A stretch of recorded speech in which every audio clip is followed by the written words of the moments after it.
평생 대화가 안 될 확률이 높습니다. 아, 오빠가 너무 하는 일이 바쁘대. 집 앞으로 정말 자주 찾아오는 사람?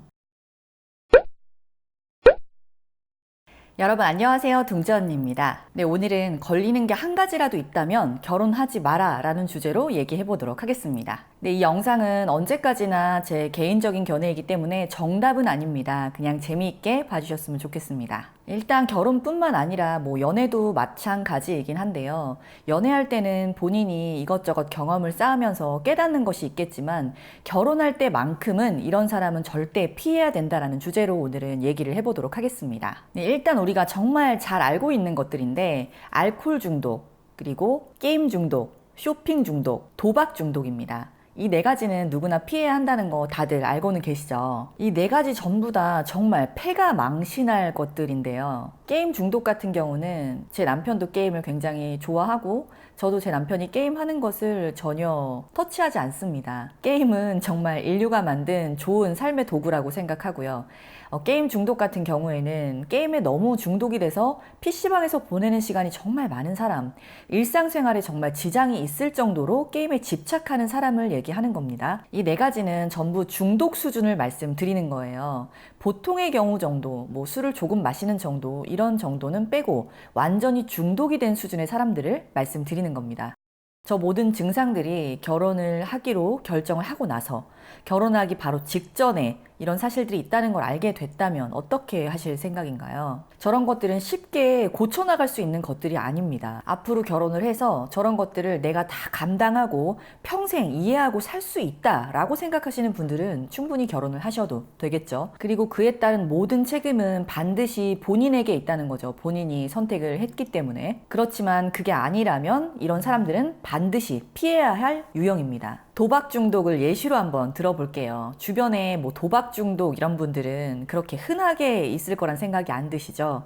제 주변에 실제로 있는 사례를 바탕으로 말씀드리는 거고요.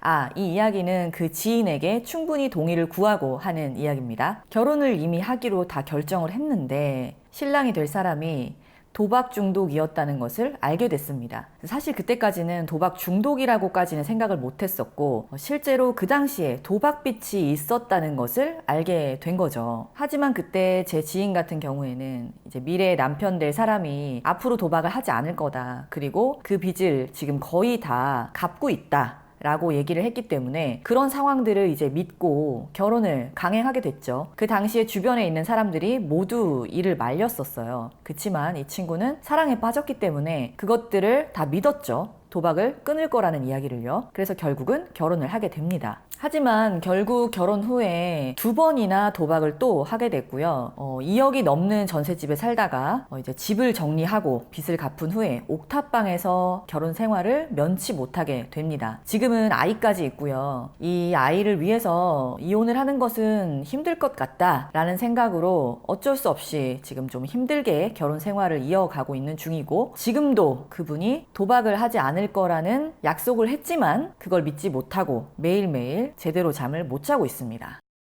자, 그리고 믿고 걸러야 하는 유형에 대해서 한번 말씀드려 보도록 하겠습니다. 네, 첫 번째로는 공감 능력이 없는 사람, 네, 두 번째로는 연락을 잘 안 하는 사람, 혹은 지가 필요할 때만 연락을 하는 사람, 세 번째, 친구에게 빠진 사람, 그리고 마지막으로 집착하는 사람입니다. 첫 번째로 이 공감 능력 없는 사람, 이건 남녀 모두가 해당하는 얘기인데 내가 지금 하는 얘기에 공감을 해주길 바라는 거지 이 얘기에 정답을 찾고 문제를 풀어달라는 뜻이 아니거든요. 근데 공감 능력이 좀 떨어지는 사람들은 내 편을 들어주고 내 얘기에 공감을 해주는 게 아니라 이 문제를 해결하려고 하고 그 문제의 정답을 자꾸 알려주려고 합니다. 그 정답 나도 다 알거든. 그 정답을 몰라서 얘기하는 게 아니라 내가 오늘 이런 일을 겪었어. 나도 내가 너무 한심했는데 나 좀 위로해줘. 내 얘기에 좀 공감해줄 수 있겠어? 라는 뜻으로 얘기를 하는 건데 그걸 이해하지 못하고 이 부분은 네가 이번엔 좀 실수한 것 같다. 라는 얘기를 하는 사람 앞으로 평생 서운하고요. 평생 대화가 안 될 확률이 높습니다. 두 번째로 연락 안 하는 사람. 무조건 연락을 안 하는 사람은 믿고 걸으셔도 됩니다. 아무리 사업하는 게 바쁘고 연락하기가 힘든 사람이라고 해도 기본적인 예의가 있는 사람은 상대방이 혼자서 상상하지 않도록, 걱정하지 않도록, 이상한 생각에 휩싸이지 않도록 알아서 기본적인 예의를 지키면서 어느 정도 연락을 취합니다. 아무리 바빠도요. 그렇지만 그게 아닙니다. 막 연락을 안 해. 웬만하면 연락이 안 와. 내가 먼저 연락하기 전엔 잘 안 오고 내가 연락을 해도 연락이 잘 닿질 않습니다. 이런 사람들은 제가 생각할 때는 무조건 D가 구리다고 생각해요. 이분들은 무조건 뭔가가 있습니다. 제가 실제로 겪었던 적도 있고 주변에서도 그런 걸 너무 많이 봤어요. 아, 오빠가 너무 하는 일이 바쁘대. 미안하다고 얘기하더라고. 그래도 집에 가면 자기 전에는 꼭 연락하는데 일할 때만 연락이 좀 안 되는 것 같고 좀 바쁘긴 한데 그래도 거짓말하는 것 같진 않아 라고 생각하는 사람 주변에 되게 많이 봤고, 그렇게 생각하고 믿고 계속 만나는 사람 되게 많이 봤거든요.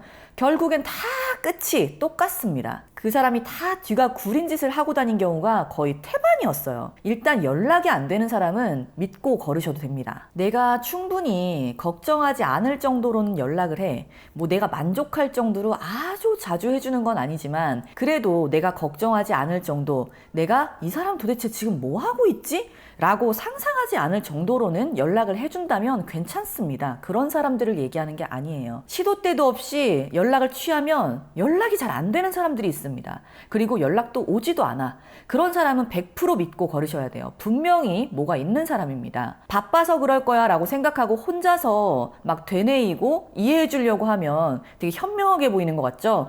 절대 그렇지 않아요. 그냥 바보 되는 겁니다, 여러분. 아무리 바쁜 사람도 정말 상대방을 배려하고 사랑하는 마음이 있다면 상대방이 혼자서 걱정하지 않을 정도로 내가 지금 어디서 무엇을 하고 있는지 정도는 상대방이 알 수 있게 기본적인 예의는 지킨다는 겁니다. 자, 그리고 친구에게 아주 빠진 유형. 이것도 저는 위험하다고 생각합니다. 대인관계가 좋은 분들 굉장히 좋죠. 사회성이 뛰어난 거고 그만큼 유대관계도 좋은 거니까 굉장히 좋은 장점이라고 할 수도 있는데 과연 결혼해서도 그럴까요? 이런 유형은 보통 남자분들에게 많이 해당이 되죠. 물론 여자분들도 계시겠지만 친구가 많은 남자친구, 연애할 땐 굉장히 재밌습니다. 새로운 친구들을 계속해서 만나게 되고 화제거리도 계속 생기고요. 연애할 땐 정말 지루할 틈이 없어요. 근데 이런 사람들이 결혼을 해서까지 계속 이렇게 친구에게 빠져 살게 된다면 어떻게 될까요? 친구가 너무 많고 친구를 너무 좋아하는 사람들은 자연스럽게 가정에 소홀해질 수밖에 없습니다. 실제로 주변에 그런 분들 많으실걸요? 장가를 갔는데 아직 덜 놀았어. 친구를 너무 좋아해. 일주일에 뭐 주말 하루 이틀 정도는 무조건 친구 만나야 되는 사람인 거예요. 한번 나가면 밤 늦게 들어오거나 거의 새벽에 들어와요. 나가서 무슨 막 나쁜 짓을 하고 다니고 막 뻘짓을 하고 다닌다는 건 아니에요. 근데 친구가 너무 좋아서 집에 있는 시간보다 친구 만나서 노는 걸 너무 좋아하는 겁니다.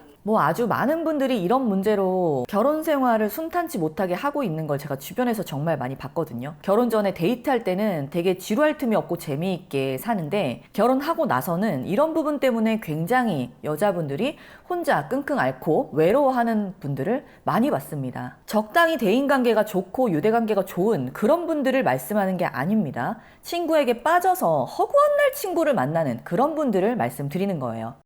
네, 다음으로 집착하는 사람이에요. 저는 잘 이해가 안 가거든요. 왜 이런 집착하는 사람들, 집착증이 있는 사람들을 잘 알아보지 못하는지 잘 모르겠어요. 이렇게 집착하는 사람들은 특징이 있어요. 딱 보이거든요. 1시간이라도 연락이 안 되면 안 되는 사람. 끄떡하면 너는 나를 그렇게 별로 사랑하지 않는 것 같아. 내가 널 이만큼 좋아하는데 넌 이만큼까지 좋아하는 것 같진 않아. 라면서 사랑을 막 확인받으려고 하는 사람. 집 앞으로 정말 자주 찾아오는 사람. 내가 어디 간다고 하면 내 스케줄에 맞춰서 왕복으로 픽업해주고 데려다주고 친구 만나고 있는 동안 기다리고 결혼식장 앞에서 기다리고 이런 유형. 자기가 하는 일을 미뤄서라도 내 스케줄에 무조건 맞추는 사람. 예를 들면 자기가 해야 할 회사 업무들 뒤로 미루고 회사 업무를 때려치우고서라도 이 여자친구의 스케줄에 모든 걸 맞춰서 이 여자친구의 매니저처럼 행동을 하는 사람. 매일매일 만나야지 직성이 풀리는 사람. 이런 몇 가지만 봐도 딱 이 사람이 집착증이 있다는 걸 이제 예상하실 수가 있죠. 근데 이런 분들이 많이 하는 얘기가 있어요. 내가 너무 너무 사랑해서 그렇다. 나도 내가 이렇게까지 사람을 좋아해 본 적이 없는데 진짜 처음이다. 네가 정말 너무나도 좋은가 보다. 이런 얘기들을 많이 하곤 합니다. 근데요, 사람이 느낌이라는 게 있잖아요. 정말 나를 사랑해서 하는 것과 이 사람이 나를 소유하려고 하는 건지 그 느낌을 잘 구별을 하셔야 돼요. 정말 사람을 사랑하면요, 이 사람의 혼자만의 시간이라든지 뭐 취미활동, 그리고 혼자만의 스케줄 등등 이런 것들을 다 존중해주는 사람이 진짜 당신을 사랑하는 사람입니다. 근데 내가 너를 너무 사랑한다는 핑계를 대면서 모든 스케줄에, 나의 모든 상황들에 자기를 끼워 넣으려고 한다면 이런 사람들은 좀 집착일 가능성이 크다는 거죠. 상대방을 완전히 내 소유물로 생각하고 있는 거나 마찬가지입니다. 지금 당장이야 이 사람이 날 너무 사랑하는가 보다 라는 생각 때문에 좋아하실 수도 있지만, 시간이 지나서 결혼까지 가게 된다면 이런 것들이 결국 데이트 폭행이라든지 뭐 스토킹, 그리고 결혼한 후에 폭행을 일삼을 수도 있다는 가능성이 있다는 거죠. 이래서 집착을 하는 사람들은 웬만하면 믿고 걸르시길 바랍니다. 결혼할 때 이렇게 생각하잖아요. 막 사소한 단점 한두 가지 정도는 솔직히 이 정도 단점 없는 사람이 어딨어. 이 정도는 내가 그냥 안고 가지 뭐 라는 생각으로 결혼을 하게 되잖아요. 근데 그 단점이 굉장히 치명적인 단점이라면 결혼 생활 내내 고통을 받을 수도 있거든요. 이 모든 것들을 내가 다 감당할 수 있고 앞으로도 이런 단점을 내가 다 커버할 수 있다. 충분히 결혼해서 이해하면서 살 수 있다 라고 생각을 한다면 결혼을 하셔도 상관이 없겠죠. 근데 그런 게 아니라면 굳이 치명적인 단점을 내가 가려가면서 결혼을 할 필요는 없다고 생각합니다. 모든 사람들이 완벽할 수 없고 또 모든 결정이 다 완벽할 수는 없죠. 그치만 어느 정도 알고 미리 대비를 한다면 피할 수는 있다고 생각해요. 네, 오늘은 이렇게 한 가지라도 걸리는 치명적인 단점이 있다면 결혼을 잘 생각해 봐야 한다라는 주제로 얘기를 한번 해봤습니다. 네, 여러분들 주변에는 또 어떤 사례들이 있나요? 이것 말고도 피해야 할 유형들이 있다면 여러분들 댓글 많이 남겨주시고요. 오늘도 영상 봐주셔서 감사드리고 구독과 좋아요, 알림 설정 해주시면 저에게 큰 힘이 됩니다. 그럼 전 다음 영상에서 또 찾아뵙도록 하겠습니다. 여러분 안녕! When this party